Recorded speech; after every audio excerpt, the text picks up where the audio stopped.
Good afternoon, friends. Thank you for joining us here at Reach Out and Read today. My name is Patricia, and I'm introducing Diane. She's going to read in November for us. I'm so excited to hear the story. Diane, you can take it away. Okay, just 1 second here. There we go. Hi, everyone. Welcome to the month of April. But here we have a book about November. It's called In November, and it's by Cynthia Ryland, and it's published by Harcourt, Inc. You can see the beautiful leaves, the fall leaves. In November.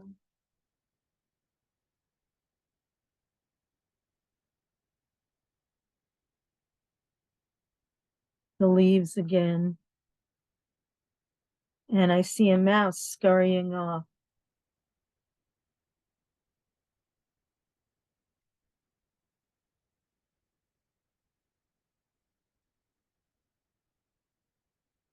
In November, the earth is growing quiet.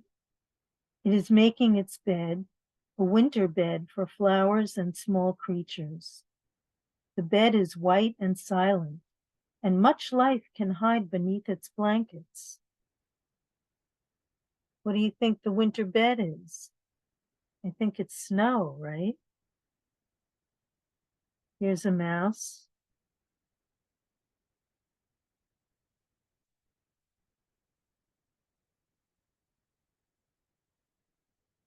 In November, the trees are standing all sticks and bones. Without their leaves, how lovely they are, spreading their arms like dancers. They know it is time to be still.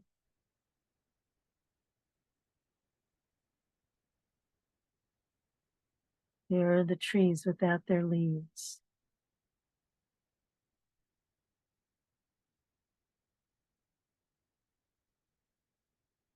In November, some birds move away and some birds stay. The air is full of goodbyes and well wishes. The birds who are leaving look very serious. No silly spring chirping now. They have long journeys and must watch where they are going. These are the birds that are staying, though.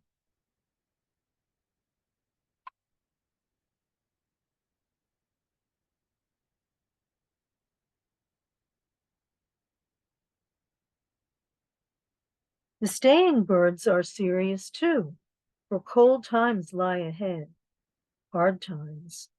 All berries will be treasures. See the berries?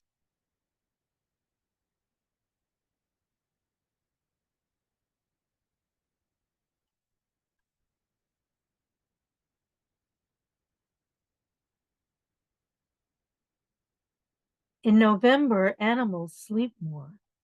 The air is chilly and they shiver. What do we see? Some cows and a horse.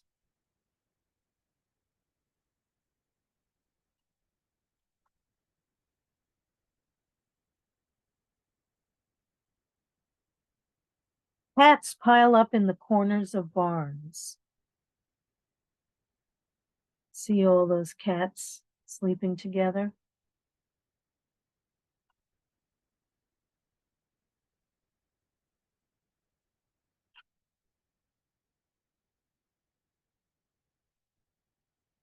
Mice pile up under logs. Bees pile up in deep, earthy holes. Here are the bees. And here are the mice.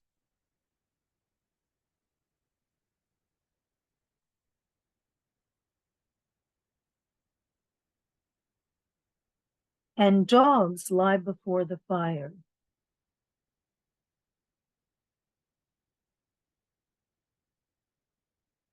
Here's a dog lying before the fire.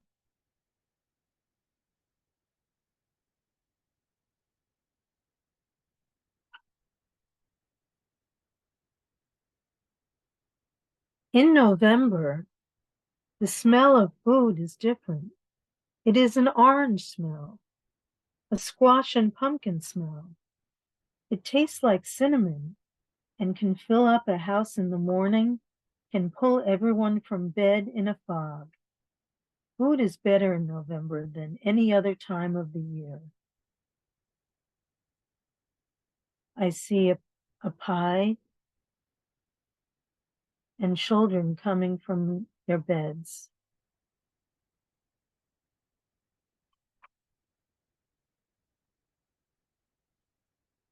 In November, people are good to each other. They carry pies to each other's homes and talk by crackling wood stoves, sipping mellow cider.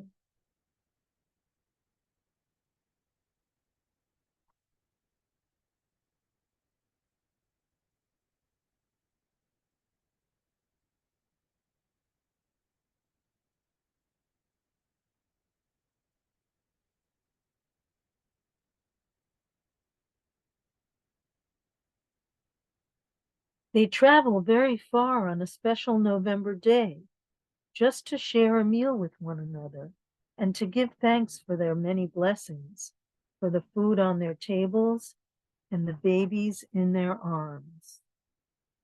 And what day is that? We know it's Thanksgiving, right? See all that food on the table?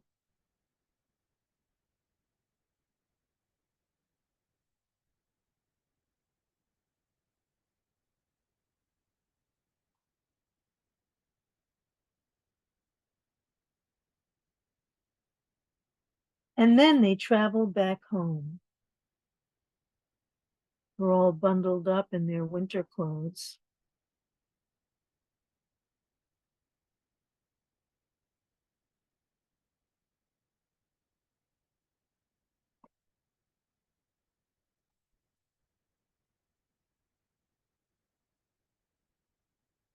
In November, at winter's gate, the stars are brittle. The sun is a sometime friend, and the world has tucked her children in with a kiss on their heads till spring. Here are the people going home from Thanksgiving. And can you see all those stars?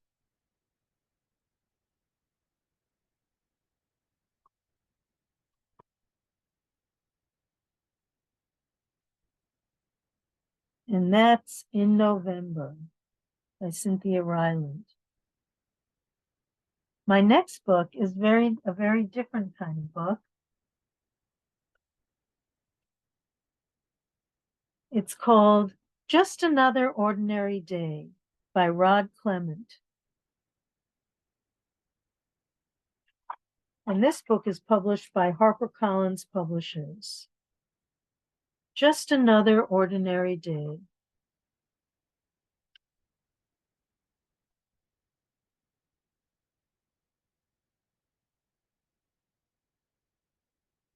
It was the beginning of just another day. As the first rays of sunlight slid under the door, Amanda awoke to the sound of her alarm, which rang at 6:30 a.m. every school day. But that's not an ordinary alarm, is it? Who's ringing the bell? Looks like a genie.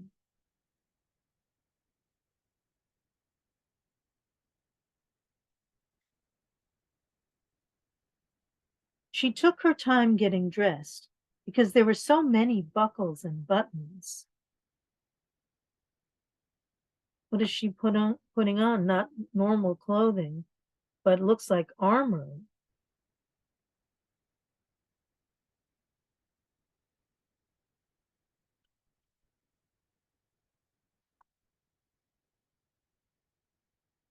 Then she packed her books and pencils into her backpack before flying downstairs for breakfast.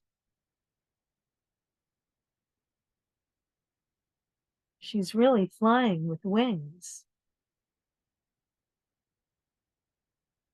Just another ordinary day.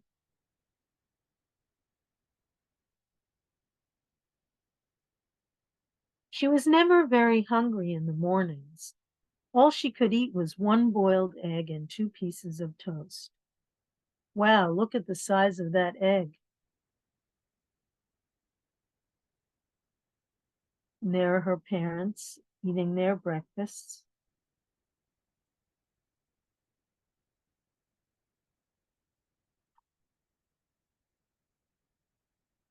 Every morning she got a lift to school with Mrs. Ellsworth.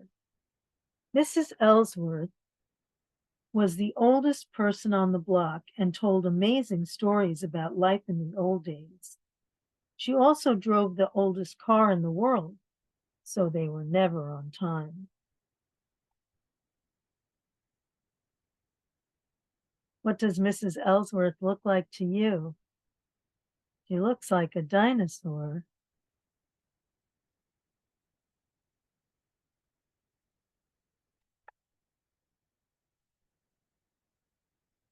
Amanda hated being late for school. They made such a fuss about opening the school gate. It looks like the school is a castle, right?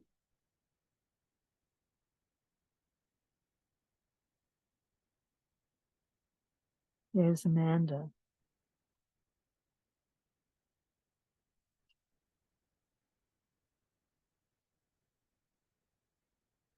She liked science with Mr. Wilson. He would often put away the books and spend the whole morning doing experiments.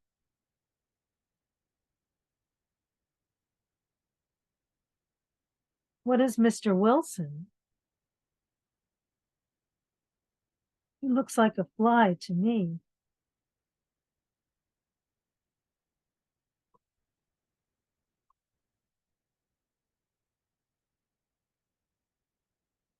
At lunchtime, Amanda discovered she hadn't packed her sandwiches.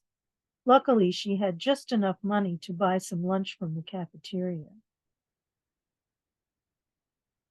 Wow, they have a lot of foods for lunch, cakes and fruit and hamburgers.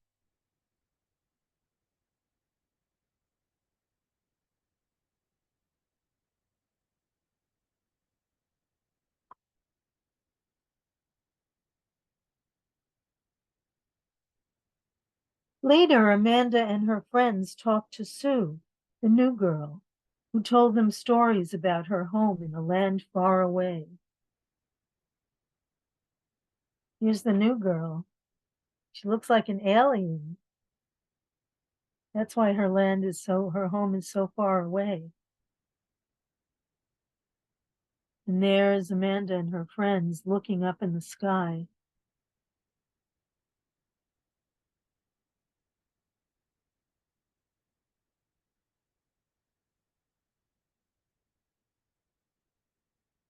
Somewhere out there, Sue, the new girl's home, was out there. In the afternoon, Amanda's class went to the school library. She loved hearing Mrs. Billups read aloud from her huge collection of pirate stories. Tilly Wyman was caught chewing gum again and was sent outside. Mrs. Billups was very upset. Look at all the books, and the books are in the shape of a boat. The boat is made out of books, and it looks like they're floating in a sea of books. And Tilly Wyman, who was caught chewing gum, what is happening to her? She's walking the plank because Mrs. Billups is a pirate.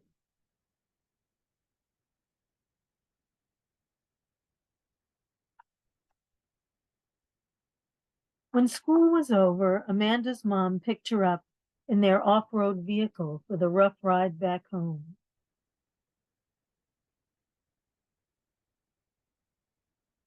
There are the people waving goodbye. And here's her off-road vehicle. It's an elephant. There's Amanda.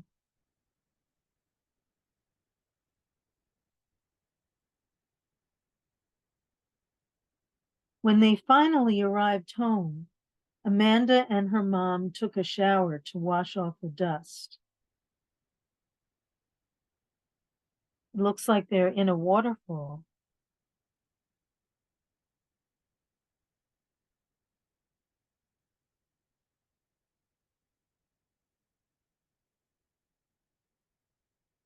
Her dad decided to make some curry for dinner. As usual, it was just a little too hot.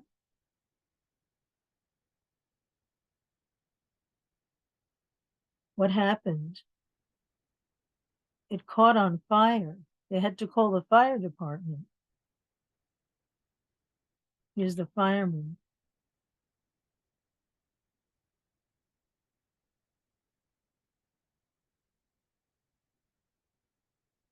After dinner, Amanda curled up with a book and her cat, Fluffy, in front of the fire. Fluffy purred loudly on her lap. He loved to cuddle. What is her cat? It's a lion, curled up on her lap.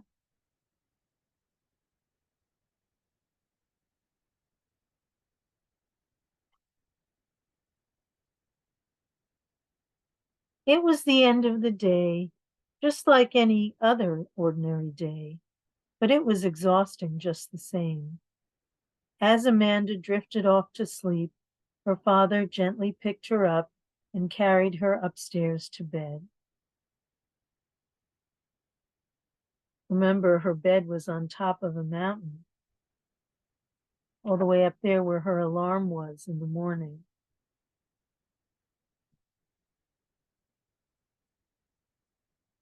And this donkey is carrying her armor and her wings.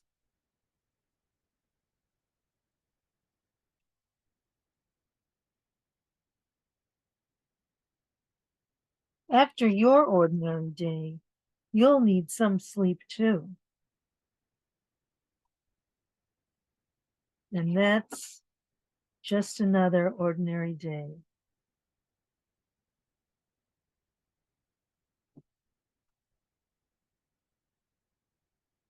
I hope you enjoyed these books. Check out the Reach Out and Read of Greater New York website for a list of free printed and video-based resources in English and Spanish, such as parent workshops, read-alouds, and educational hands-on activities for your children. And you can sign up to join a newsletter, which is on the website, which has updates about Reach Out and Read of Greater New York, which will be sent straight to your inbox. Reach Out and Read of Greater New York gives young children a foundation for success by incorporating books into pediatric care and encouraging families to read aloud together. With a library card, you will have access to lots of books you can read together. In New York City, we have 3 library systems. We have Queens Public Library with 63 branches. That's one in almost every neighborhood. And the same for Brooklyn Public Library and New York Public Library, which is composed of Manhattan, Bronx, and Staten Island. The links to these systems are in the video. So that's it for me for today. I hope you enjoyed the books. Thank you, Diane. Those books were amazing. It was amazing graphics and an amazing story to tell. Thank you, everyone, for joining us. We will see you soon. Have a good one. Bye-bye.